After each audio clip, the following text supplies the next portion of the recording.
Naomba msamaha. Umeshaumiza watu. Naomba msamaha kwa niaba yake.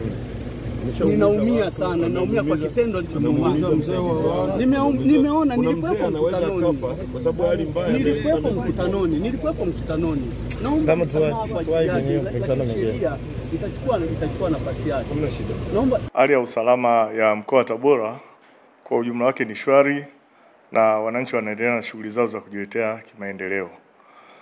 Jeshi la polisi kwa mkoa wa Tabora limeona picha mjengeo iliyosambazwa kwenye mitandao ya kijamii ambayo ilibeba kichwa cha habari, mkuu wa kituo cha polisi Tabora amuomba msamaha Heche baada ya vurugu.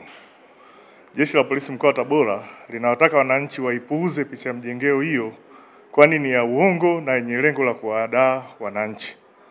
Jeshi la polisi mkoa wa Tabora halina mkuu wa kituo cha polisi Igunga wa aina hiyo, anaitwa Daudi Paulo Delimi ambaye ana umri wa miaka 49.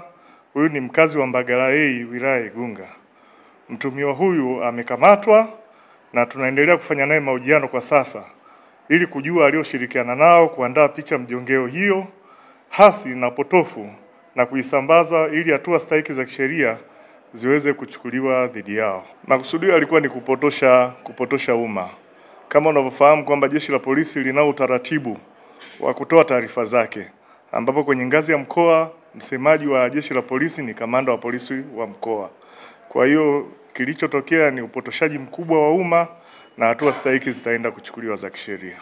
Mimi nikemee vikali watu ambao wanafanya udanganyifu huu kwa umma, na mtu huyu sio mtumishi wa jeshi la polisi ndani ya nchi yetu ya Tanzania, na hatua stahiki zinakwenda kuchukuliwa kwa maana kwamba amejifanya kuwa mtumishi wa jeshi la polisi.